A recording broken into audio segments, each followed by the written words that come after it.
Hello, everyone, and welcome to the Future Space. I'm your host, Daniel Fox.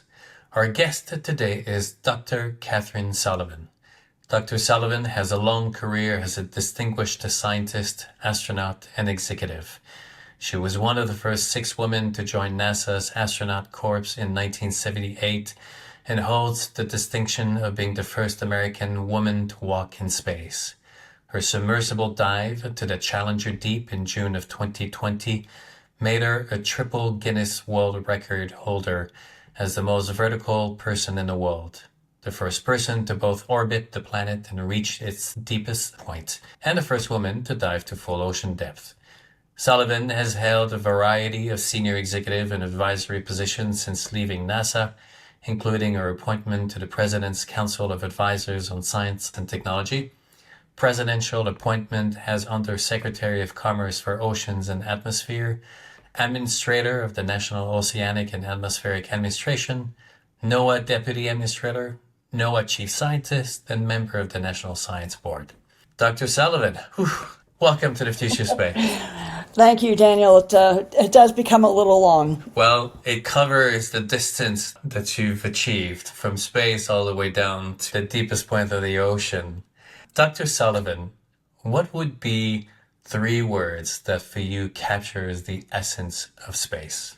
They've changed over the years for me from the early space age until now with all the changes that are happening. I would say science, exploration, and enterprise. Space has getting into it, even in the olden days of NASA's singular role in space, the private sector, private enterprise, was very intimately involved in making all of that happen through the various companies, large and small, that produced the hardware, or some smaller companies that did and supported some of the science research, and on and on. But nowadays, enterprise really, I mean that in sort of the lowercase e entrepreneurial, enterprising sense of the word, because the space arena, not just in the United States, but really globally, is, among other things, becoming ever more commercial as time goes on. Did you went to become the first American woman to walk in space. You were part of the first woman in the NASA Astronaut Corps in 1978. Was space always this attraction from a young age? Tell us a little bit more about that journey that led you to low orbit. Space was definitely an attraction, but interestingly, never explicitly an aim point for me until very late in the game. But I would have been, 5 years old, 6 years old when Sputnik launched, just turning 10 at the time of Gagarin and Glenn Shepard and the early flights. And my father was in the aerospace business, so that sort of pervaded our household a bit. But I would mark it really from about age 8 or 9 onwards.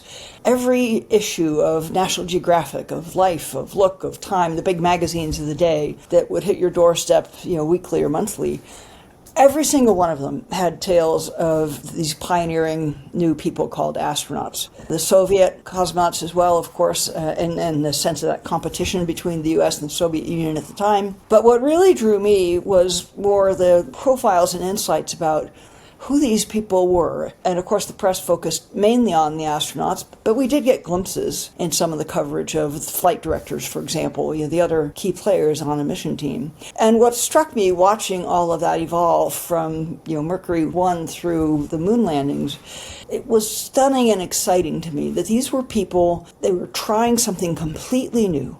They were daring to try to make something happen no one had ever made before. They didn't have a playbook, really. They were not following a checklist someone else had written. They were learning how to write the steps. They were learning how to make it happen. They were just mastering all the pieces and parts and making these extraordinary adventures and exploits happen. So what attracted me was people who live that kind of life that I characterized as inquisitive and adventurous. And that combination, I could tell, was somehow the 2 of the strands of DNA that I really wanted my life to be about. Now, as a 10 or 12-year-old little girl in Southern California in the mid-60s, the pathway to do that was not at all clear.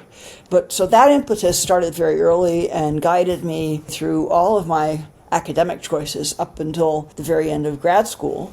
which were not at all initially aiming at astronaut because, of course, I was just out of bounds. I didn't even consider whether someday it might come into play.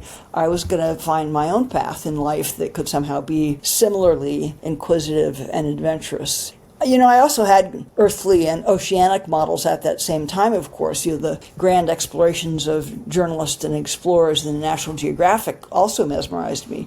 And of course, Jacques Cousteau popped up on television all the time, going to fabulous exotic places. So that whole swirl of things just planted that basic thought in me that I should try to find skills or talents in myself that I could somehow parlay into a life that was adventurous and inquisitive, a la the examples that I'd been so drawn to. I did not have a really specific formula. It was kind of more, well, this seems like a good next step towards that destination. Let's give it a run and just sort of find it as I go.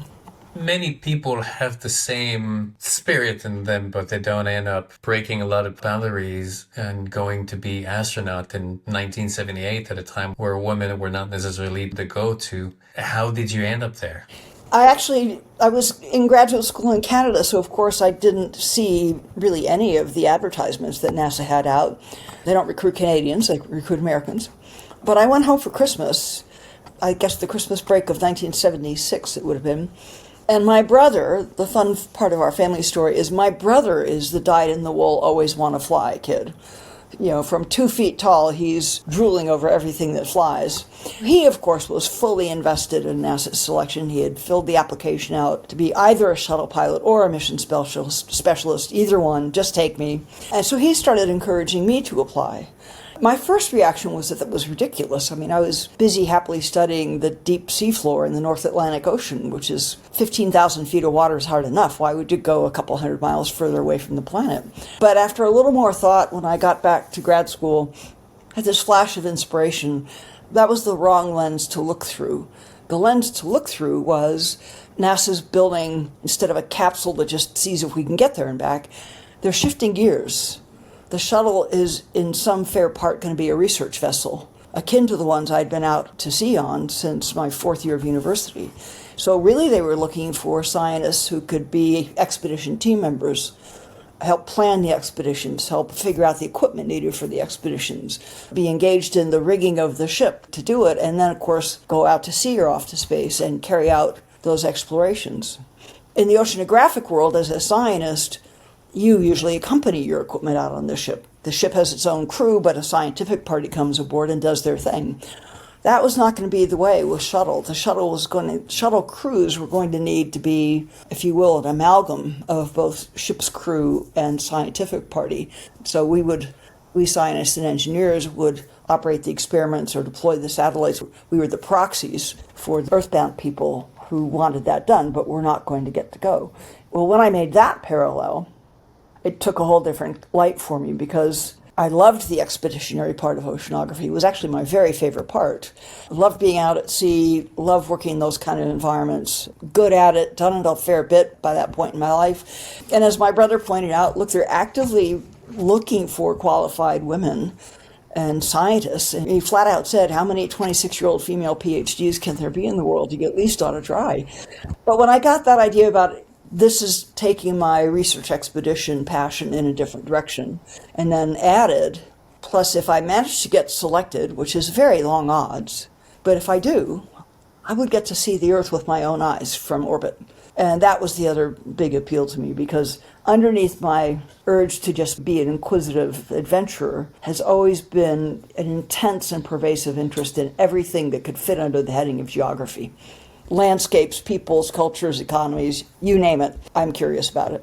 You mentioned one of your 3 words is exploration. What is your definition of exploration? At the smallest scale, it's any time you act on your curiosity and engage and inquire or pursue. And that could be housebound in a book. It can be right off your back porch in your own backyard, or it can be much further afield. That is all exploration, and at a minimum, it's expanding your knowledge and awareness of place and planet and the Earth around you. At the space frontier, or in spaceflight, for me, it's got a much larger scale, and it's nowadays a combination of both exploring what is it technically possible to do in orbit, to live and work there. There's continued exploration of how do human beings as biological entities, how do they actually make it survive, thrive, or suffer in space conditions, which understanding that is pretty important to understand whether there are real limits to how deeply spacefaring a population we can be. And then just everything about still looking back at Earth from space as sensors and electronics and computing evolves, continues to teach us new things about this planet, to enable us to understand its operations at different times and scales that were never possible before in the days of the one old foot geologist or one old research ship plying the oceans. So our planet, the universe, our place in it, how life can thrive, where can life thrive throughout the solar system, where can we thrive within the solar system or beyond, those are all unknowns. And I think they're interesting and valuable in their own right, to answer the questions about living and working in space, for example. But it is so often the case that something we unlock by pursuing what seems an esoteric goal is recognized by others as being really very helpful here on Earth. And so there's a cascade of benefits that come back to improve life on Earth that I don't think it's necessarily fair to ask every astronaut to be aiming to be that person that improves life. It's an ecosystem of people and engineers who are working on different problems and spot a new opportunity or a new capability because of the silly thing that you did in orbit and realize, well, gosh, now that they figured that out, I can use that over here. You went up to space, but you also went to Challenger Deep, an absolutely different experience. How would you compare the two, or how similar they are in their experience? You went down with Victor Vescovo, correct? That's correct. Yeah, it was my third, by far deepest, deep submersible dive. The similarity stays with me between the two experiences. And I'm going to use the word magic, knowing full well that I'm really talking about superb engineering. But as a human experience, there's something to me that feels just magic. To be sitting inside a craft or floating inside a craft, feeling completely at home there, feeling very normal, dressed in shirt sleeves, like could be dressed at my kitchen table, and yet looking through a window out at an extraordinary scene and into an environment that I know is inherently lethal to me, but for this magical little craft that I'm in. And it's something so special about being able to physically, personally be in those places and take it all in, thanks to the magic of engineering and technology. There are a few technological parallels, like techniques for scrubbing CO2 out of the air and things like that are also common. But that, to me, is the big commonality, that sense of magic, that we have mastered the knowledge and the technical capability to make it possible for squishy little human beings to be in those environments and do some useful exploration and useful work. That's just wild. They're very different in many other ways, of course. The submersible is much more confined. It's about a 5-foot diameter, outer diameter sphere with a fair bit of electronics and other things filling some of the interior. So you're cozy, comfortable with your one crewmate. The Alvin submersible I dived in once before, you carry 3 people because it didn't have seats. Everybody just cross-legged on the bottom of the sphere. One is obviously an intensely explosive event to start with because it takes a tremendous amount of energy to overcome gravity and go fast enough to get a couple hundred miles above this planet. And a submersible dive, in contrast, is blissfully smooth, slow elevator ride down to whatever depth that you're going to. So those are the main things. The other big difference is, I was an integral member of a genuine crew on a space shuttle with substantial responsibilities for operating vehicle systems, operating experiments, complex experiments. And truly, my role on the submersible dive was much more like these folks that are taking Blue Origin rides to the edge of space. The limiting factor submersible can be completely piloted by one person. Victor had done that probably 30 plus times before I dove with him. So he did not need someone in the other seat. I always made sure that I knew, how do I communicate with surface? How do I navigate on our sonars just in case something's happened to him? And how do I release the descent weight that's making us heavy enough that we're descending? Because if anything seriously bad happened to Victor, I'm just going to pop us back up to the surface. But other than those very basic emergency procedures, really the job of the person in the second seat with Victor is be good company, contribute something useful to the observations, and help with the nav and so forth if you can, if you're inclined to, which I did. Vaguely helped him troubleshoot an electrical problem on our dive, as it turns out. But it was holiday. It was delightful. It was really, I did not have to be mind focused on the technical operation of the systems. I really could take the whole experience in just as a human experience, which I really never quite have the full chance to do on shuttle flights. What's the difference of the audio experience?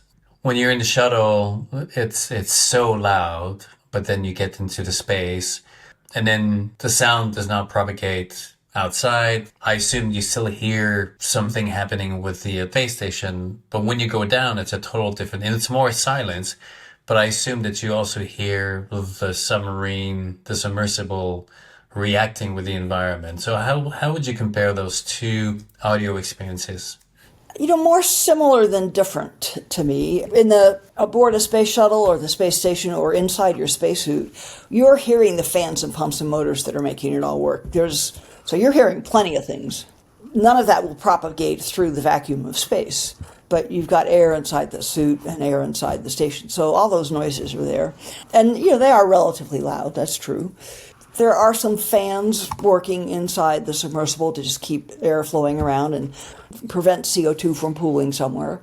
You're hearing some bits of the electrical system, but it is pretty quiet. Just you're drawing down batteries. You hear thrusters whirring. So if you took a decibel meter down, I'm sure it's many decibels lower as a sound level than aboard the station or the shuttle or in a suit. That all goes quickly to background in your consciousness once you're involved in it. So the sound environment doesn't even stand out to me anymore. Similar with research ships. Research ships are very, very noisy places, and somebody's always working 24 hours a day around the ship. So you learn to sleep through slamming hatches and paint chippers and all sorts of noises. They just put them in the background and ignore them. So you've been in places where technology is literally saving you. Do you think collectively we take for granted technology has become ubiquitous in our lives and makes us romanticize the past and saying, oh, I would love to go back into that era, because we just look at the pretty side of it without thinking that all the things that we take for granted today is actually a result that, is the pros and the cons of the technology that now we live with. I think we do tend to romanticize in that way. And, there have been a couple of fun books and TV shows that try to illustrate that by, for example, take a family of 4 and put them on a farmstead in essentially Victorian era conditions, which seems so idyllic because of the descriptions in Victorian novels and paintings and so forth. And you do that for about a week and you discover how much human horsepower, human muscle energy and time it took to survive there that you no longer have to invest in just staying alive. And so part of what the technology lets us do in so many ways is extend the range and impact of our time, of our muscular strength, of our intellect. And I think that's really exciting. It can have its downsides. People can extend those ranges for ill motive, poor motive, bad motive, nefarious motives. That's human nature. That's the world as it always has been, that mixture of the aspirational and high-minded and the very, very base. So welcome to humanity. I find it's the same thing with nature. One of the reasons why we enjoy nature so much nowadays is because we don't live in it. We live separated in our little homes. We don't depend on it the same way that we depended, back in the days of survival, and where nature is more your enemy rather than your friend. Right? We'll go camping for the weekend and then we come back into a world of conveniences. It's really easy to say, I love it, because you don't get to bear the full brunt of it.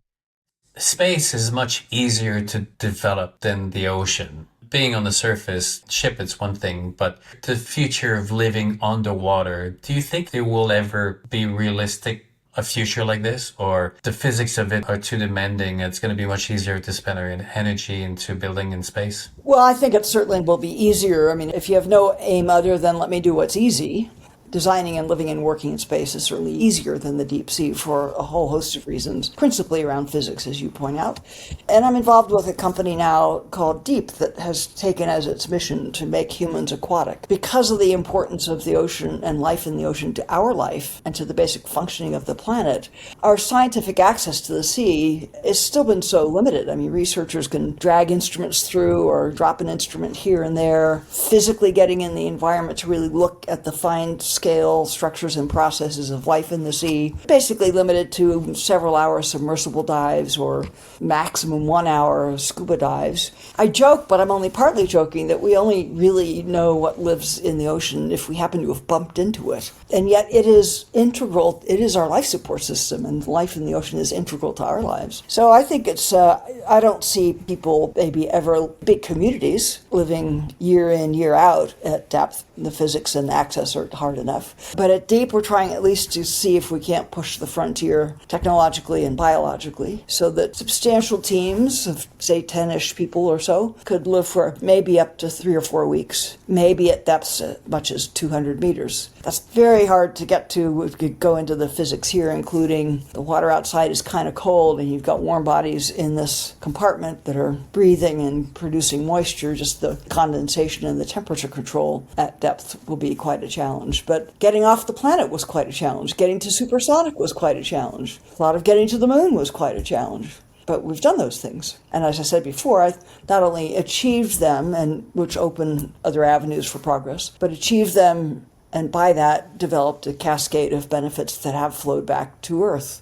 Telemedicine arguably got a kickstart with Apollo. You're going to have 2 guys tromping around on the moon, and the doctors really would like to know if their hearts are holding up. Electrodes in long-distance medicine. Digital computing. Computers we're talking to each other on today. They were lab bench trinkets when Apollo got started. And it was the bold demand of go to the moon, and you figure out, well, how long is that going to take, and how much computing power do I need? And you look at all those numbers, and you will know it. I need to know this is really going to work. Like, it's got to be seriously reliable. Well, no one had ever put that kind of computing power into a decently small package, light enough to get off the planet and reliable enough to get you to the moon and back. That kick-started the heck out of the microelectronics industry. It yanked it off the lab bench into manufacturing scale. And I've mentioned a couple times before that people start saying, well, wait a minute, you could put that much computer in that thing. I could give you a whole room to fill with computers. What could I do with a computer then? And it just exploded from there.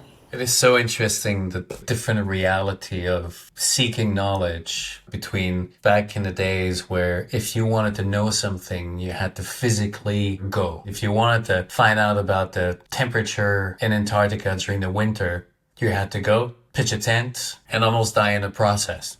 If you want to experiment on anything, there was a physicality or presence in where humans were putting themselves at a risk.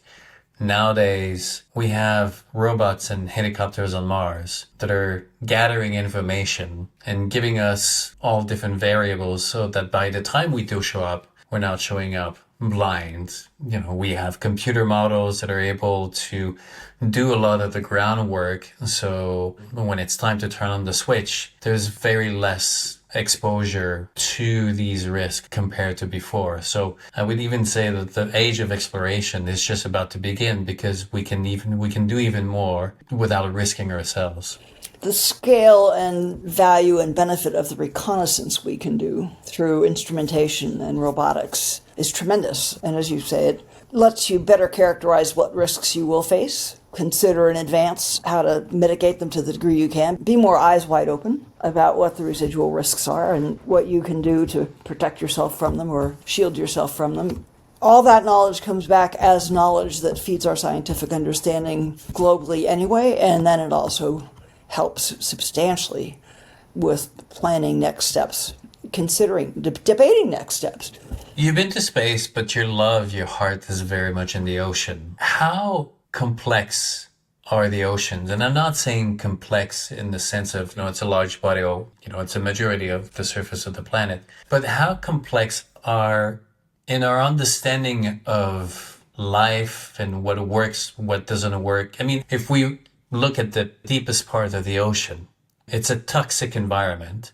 We have these vents. We didn't think that we would find life over there. We have these volcanic ashes that are coming out. You would think that, something like this actually creates massive pollution and somehow this ecosystem is recycling or creating something good of it.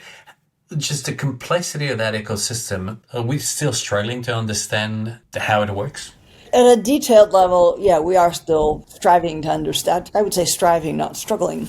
And frequency and continuity of access is a piece of figuring it all out, of course. So yeah, there are mid-ocean ridges that are pretty active volcanic regions where plates are spreading apart. And our appreciation, that discovery, that recognition in the 70s really transformed our understanding, even our thinking about the chemical cycling of our Earth. That the Earth's crust is active, it moves, parts of it plunge down and melt again and recycle as new volcanic material, and the volume, the scale and volume of water that seeps up, that percolates up through the ocean crust in a focused way at those hydrothermal vents, but we since have found more dispersed, lower velocity, lower temperature recirculation, if you will, at many other places through the ocean floor. So there's a complexity of chemical cycling within and through the crust of the Earth that we'd really not imagined before the 70s, with the discovery of the seafloor spreading and the subduction and the detailed work that's been done since. And that just, plays back, and you could say the same thing in a similar vein about the physical ocean currents. We all saw our grade school map of the major ocean currents and the nice, easy, crisp blue lines that move here and there. But the mixing and the turbulence and the shear between those different currents is every bit as complex as we see in the atmosphere over our heads every day. A jet stream going this way and surface winds going that way, and the turbulence between those air masses plays a tremendous role in mixing and transporting heat and energy and chemicals throughout the ocean. And of course, at the interface between the oceanic waters and the atmosphere, there's another vitally important mixing boundary, and which again is momentum is transferred, heat is transferred, water vapor is transferred. So our weather and climate engine, which we tend to think of as our atmosphere, is actually the atmosphere and ocean coupled. That's really what makes this planet the habitable planet that it is. So we certainly understand much more about that than we ever did before. And I would draw a line back to the early 1970s. Even the understanding of the El Nino. El Nino was recognized in artisanal fisheries off Peru probably a century ago. But it was just understood as when the herring go away. The waters are kind of warmer and the herring are gone. It wasn't until the satellite age. We had satellites that could essentially map the temperature of the surface of the Pacific Ocean simultaneously. It was not actually a single satellite that stared down. You had to put some orbits together, but those orbits accumulated quickly enough that it was essentially a snapshot in time. And only then did we realize that that's not a local Peruvian phenomena. It's actually the whole Pacific Basin oscillating from east to west. Again, in part because atmospheric pressure patterns change, and so the wind pattern changes, and so the water pattern changes, and so the fish pattern changes. All coupled together and only begun to be recognized in about 1973 with that satellite. And fast forward to nowadays, cooperation among many nations around the world has now put a string of instruments, buoys at the surface with a tower that goes some 10 meters up in the air and a string of instruments that go 100 or so meters down in the water so that we can make the three-dimensional measurements that help us better understand what's driving the surface picture that we saw. And it's actually those instrument strings, more than anything else, that has made it possible to learn how to predict changes between the El Nino pattern and the La Nina pattern, which, by the way, matter not just for the fishing guys off Peru, because rainfall and temperature patterns essentially throughout the globe shift when you go from the one to the other. So it's really a pretty fundamental heartbeat of the entire planet, that El Nino oscillation. We have now decent predictive skill that land managers and farmers and ranchers in Australia, for example, know that the next winter is probably going to be colder or drier or rainier. Farmers in the Midwest of the United States, even agriculture affected by the Indian monsoon, because that also oscillates with the ENSO oscillation. So that's really kind of a punchline for me, is what we keep learning more and more about is the pervasively rich interconnection of things that we all grew up thinking were separate. The lesson I leave with audiences nowadays when I talk about the Marianas Trench dive, it really centers on that. I just emphasize there's not any living thing on this planet or any place on this planet that is not intimately connected with every other living thing in every other place. Some of those connections we see and have some understanding of. Some we I'm sure haven't yet detected. Some may at the moment seem too nuanced or subtle for us to possibly matter, and that might be right, or they might actually matter. We don't really quite know yet, but count on the fact that it's all interconnected. That's one of the big transitions of our society culturally as we see the world. Yes, I think some of the native societies several hundred years ago understood those connections. And then we, like a good teenager, we left our parents behind thinking that we can just exist on our own and we had to prove ourselves. And now we're realizing they were right. I don't know that they understood them in the way we would use that term today scientifically. They believed them. It was a deep point of principle and faith that it was a truism. Whether you intellectually understood it or not, it's a truism that you will live by. I think that their wisdom was more functional. They had a more direct relationship with the consequences of their actions. If they overfished one summer, the next summer, they were screwed. And because their information navigated through time through stories, they had these stories in place to remind them of these connections.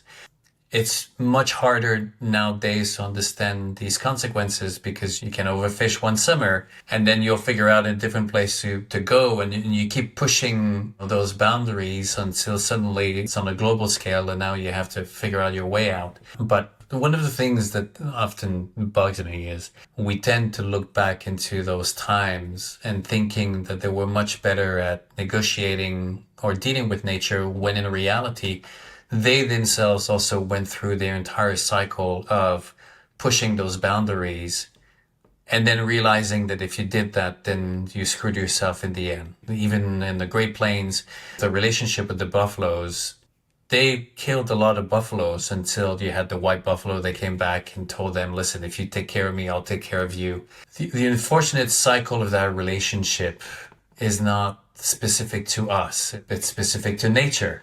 Every single organism out there is gonna do what they do so that they can survive, they can procreate, and then they can eat.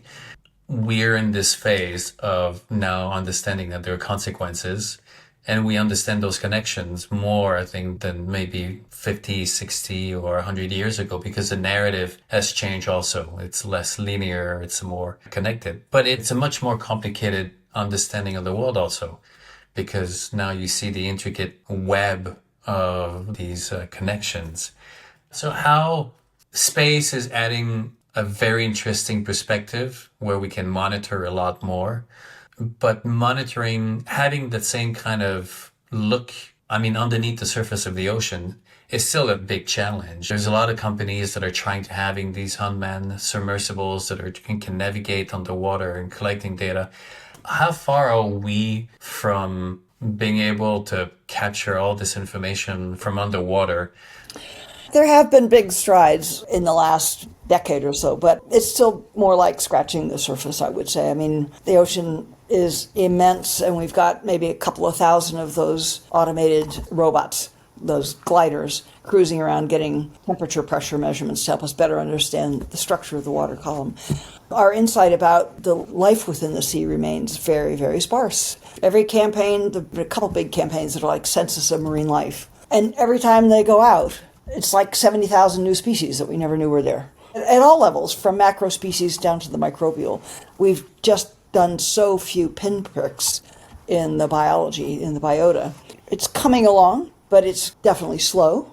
It doesn't have the scale of investment and effort that has gone into space technology. Really, no country is giving it a par with space. And there are very understandable reasons for that in a lot of ways, but still, it's something those of us that care about the ocean and understand its role in our lives are a bit baffled by. no astronaut would so underinvest in understanding their life support system.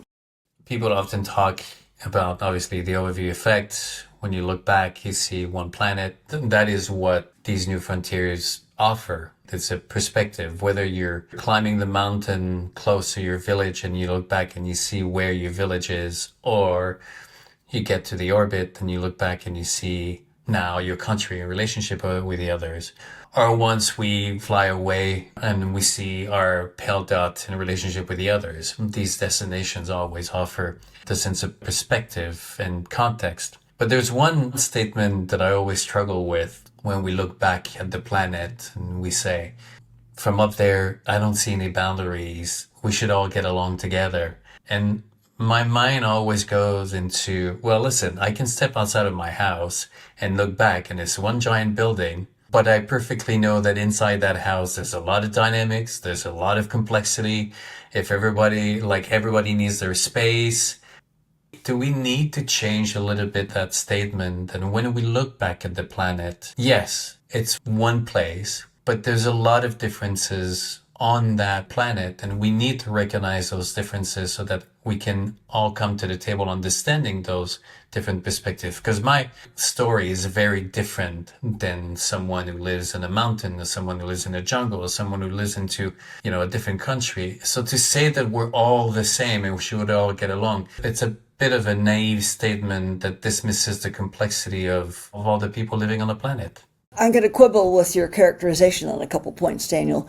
I've always thought the better way to capture that transformative experience of looking back from Earth, the overview effect never quite got it to me. But another way that it's been phrased by other anthropologists is the small self effect. I think this maybe fits your family metaphor too. How unitary your house is, but how big your point of current disagreement with your kid or your wife is. And I mean, that matters. But when you are really hit by such a profound new shift looking at the place you live, I think the small self kind of gets at that point that you suddenly realize you've been making something very big out of what you actually now kind of can see can't really possibly be that big. We're putting a whole lot of storm and drang into an awful lot of what is really, when you look at it, small stuff. So if we could, in that sense, if we could all come to that table a bit more inclined to get over ourselves, a bit more inclined to look at the person across the table with respect and some curiosity as a crewmate, not even just a neighbor, but a crewmate. The kind of conversation you could have around that table, the kinds of topics you might be able to take up, decisions you might be able to take, could very well be quite different when you're talking together from that perspective, not from the, well, yeah, but I got my stuff, and I'm not you, and yeah, my stuff is really important here, so back off. I get to do what I want to do. I'm trying to capture more accurately the way I feel and felt that experience. So I don't think it's so much that everyone's saying, well, it's just one place. It's more a scale change of, there's probably 2,000 super loud arguments happening on that little patch of Earth right below me right now. And you zoom back and you go, and none of them altogether can amount to much of a hill of beans in the big scheme of things. So if we could see that perspective a little more and find a way to each of us let that dial our angst, our temperature, our fervor down a little bit, doing a better job of really conversing with each other than talking at each other. And by the way, the structure of that word converso, and con obviously means with, but verso actually sort of means genuine exchange, which means like take and receive. So not ping pong paddle, not just bat it back, but actually receive. Which is most of what you see on television are either monologues or ping pong exchanges. There's not a lot of listening, this reciprocity, not just with the world, but with the people. Because one demands an active listening and also controlling yourself.